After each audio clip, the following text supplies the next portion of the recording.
Halo semua, Assalamualaikum warahmatullahi wabarakatuh. Kembali lagi bersama aku Laila di sini.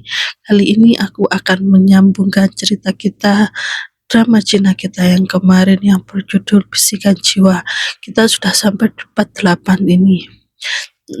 Tanpa menunggu lama-lama, mari kita mulai. Cius. Kau diizinkan berbicara dengan para perwira yang memberontak itu, tetapi jika kau membuat masalah, aku akan menjadi orang pertama yang akan memotong kepalamu, ucap Sun Yi. Matanya memerah dan lelah menatap Alex. Ia menyadari betapa berat beban politik yang baru saja Alex ucapkan. Bukan hanya dengan menuduh Kasim Jaoyun, tetapi juga dengan menyentuh keluarga kekaisaran. Alex tidak gentar. Saya mengerti, Jenderal, tapi saya harus menyampaikan laporan ini sejelas mungkin kepada Yang Mulia. Ancaman di perbatasan lebih mendesak daripada ancaman di dalam istana. Sunyi hanya mendengus. Ia memberi isyarat agar Alex mengikutinya ke ruang audiensi pribadi Kaisar Wanita. Di dalam ruangan yang lebih kecil tetapi tetap megah, Feng Mei duduk di meja rendah, tampak kelelahan. Ajudan dan para menteri telah disingkirkan, hanya menyisakan mereka bertiga. Keheningan itu terasa berat, dipenuhi oleh implikasi dari informasi yang Alex berikan sebelumnya. Yuseng, kata Feng Mei, suaranya pelan dan serak. Saya telah melihat laporan audit yang kamu susun. Angka-angka itu tidak masuk akal. Bagaimana mungkin dana yang dialihkan untuk korupsi digunakan untuk mendanai milisi yang menyerang pejabat istana? Alex membungkuk dalam-dalam. Yang Mulia, itulah jenius jahat dari Kasim Jaoyun. Ia tidak hanya mencuri, ia melakukan diversifikasi risiko politik. Uang itu memang dicuri dari kas negara, tetapi ia menyalurkannya lagi kembali kepada perwira menengah di perbatasan utara. Bukan sebagai suap kotor, melainkan sebagai gaji yang tertunda, yang mereka yakini dicuri oleh istana. Bisikan jiwa Alex bergetar, mengkonfirmasi kejujuran dalam analisisnya. Jadi, para penyerang itu orang-orang yang menelan racun demi melindungi jenderal mereka, yang mereka percaya bahwa mereka adalah loyalitas, tanya Feng Mei. Ya, benar Yang Mulia. Mereka bukan pengkhianat dinasti, mereka adalah orang-orang yang royal secara fundamental, tetapi loyalitas itu telah disortasi oleh kelaparan, frustasi, dan penundaan pasokan yang disengaja. Jaoyun hanya memberikan mereka narasi yang masuk akal. Istana korup dan hanya jenderal rahasia yang peduli pada nasib mereka. Feng Mei menyipitkan matanya. Dan perwira kunci yang menjadi pion utama adalah Kapten Lin. Bisakah kamu menjamin bahwa dia tidak serakah tetapi hanya kesal? Saya tidak dapat menjamin hatinya Yang Mulia, kata Alex jujur. Tapi saya dapat menjamin bisikan jiwanya. Bisikan Kapten Lin tidak menunjukkan keserakahan, melainkan ketidakpuasan yang mendalam dan kemarahan kepada keluarganya yang kelaparan di tengah musim dingin. Sementara laporan keuangan di sini menunjukkan persediaan mereka sudah dibayar lunas. Sun Yi yang berdiri di belakang Alex mengangguk sedikit. Feng Mei mengetuk meja dengan jarinya.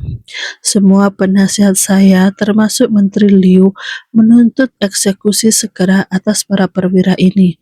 Mereka telah menyerang seorang pejabat istana. Itu adalah pengkhianatan.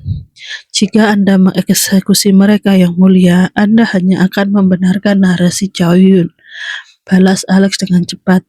Anda akan mengkonfirmasi bahwa dinasti membunuh orang-orang yang berjuang untuk hak-hak mereka. Ia melangkah maju sedikit, resiko dalam setiap kata yang diucapkannya. Dinasti ini tidak membutuhkan darah yang mulia. Dinasti ini membutuhkan rehabilitasi dan reformasi. Jika Anda menunjukkan belas kasihan, jika Anda mengakui bahwa istana telah gagal memenuhi kewajibannya kepada mereka, Anda akan menarik loyalitas mereka kembali dari bayangan Chow Yun. Feng Mei menatap Alex lama, seolah mencoba menembus rahasia di balik matanya. Ini adalah konsep yang berbahaya, Yuseng, katanya. Mengakui kesalahan istana itu bisa menunjukkan kelemahan.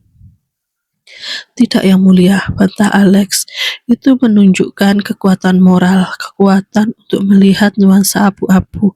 Mereka yang royal tetapi frustasi adalah aset yang tidak ternilai, bukan musuh. Mereka rela mati demi keyakinan mereka. Jika kita mengerahkan keyakinan itu kembali kepada tahta, kita akan mendapatkan perwira yang paling berani dan tulus. Keheningan kembali menyelimuti ruangan. Feng Mei menghela napas. Sebuah nafas yang terasa membawa beban seluruh kekaisaran. Saranmu tidak konvensional, tapi pragmatis. Aku Feng Mei. Menteri Liu hanya menawarkan solusi yang mudah dan berdarah. Kamu menawarkan solusi yang sulit tetapi berkelanjutan. Ia menoleh ke Xun Yue. Jenderal, apa pendapatmu? Xun Yu maju selangkah. Yang Mulia, saya menyaksikan sendiri bisikan kematian penyerang itu. Dia tulus. Saya percaya penilaian Yu Zheng. Jika kita dapat menenangkan hati perwira-perwira ini, kita akan mengungkap jaringan Chow Yun di perbatasan. Baiklah, kata Feng Mei, memejamkan matanya sesaat sebelum mengambil keputusan. Aku tidak akan mengeksekusi mereka. Alex merasakan gelombang lega yang luar biasa. Yuseng, lanjut Feng Mei, matanya kini tajam. Aku mencabut status tahananmu. Kamu kini adalah cendekiawan pendamping dinasti. Tetapi tugasmu belum selesai. Aku akan memberikanmu wewenang penuh untuk berbicara kepada para perwira yang kini ditahan. Kamu harus meyakinkan mereka untuk berpihak pada dinasti. Jika kamu gagal dan mereka tetap memberontak, konsekuensinya tetap sama bagi mereka dan bagimu. Saya menerima kehormatan ini, Yang Mulia, kata Alex membungkuk. Statusnya telah berubah secara dramatis. Dan satu hal lagi, tambah Feng Mei mencondongkan tubuhnya ke depan. Saya tahu tentang sepupu saya yang terlibat dalam logistik yang buruk. Saya akan menangani masalah internal istana. Fokusmu adalah pada ancaman eksternal yang diaktifkan oleh Chow Yun. Kamu telah mendapatkan kepercayaanku, Yuseng. Jangan sia-siakan. Alex dan Xun Yu meninggalkan ruangan audiensi. Di lorong istana yang dingin, Alex merasakan kehangatan yang tak terduga.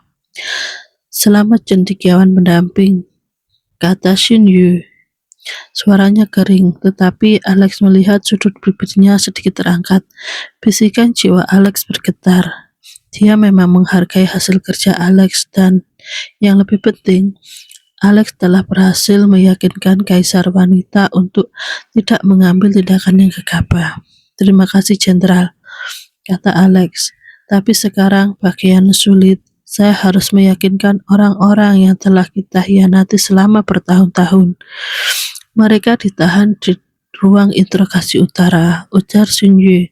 Mereka adalah perwira yang tangguh. Mereka tidak akan mendengarkan janji-janji kosong istana. Mereka akan mendengarkan kebenaran, kata Alex.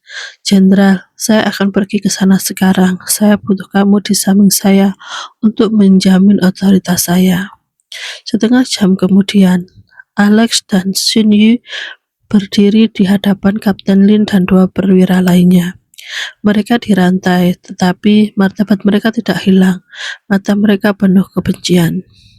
Aku bukan pejabat yang datang untuk menghukum kalian. Alex memulai mencoba dengan nada yang ramah. Aku adalah seorang cendekiawan pendamping yang ditugaskan oleh kaisar wanita untuk memahami keluhan kalian. Kapten Lin meludah ke lantai. Kami tidak punya keluhan untuk cendekiawan istana yang makmur. Kami hanya punya loyalitas untuk jenderal yang memberi kami makan, bukan mencuri dari kami. Aku tahu kalian percaya kalian melayani orang yang royal. Tetapi aku tahu siapa yang membayar kasih kalian yang tertunda. Itu adalah Kasim Jaoyun yang mencuri dana benteng kalian lalu mengembalikannya agar kalian percaya istana adalah musuh.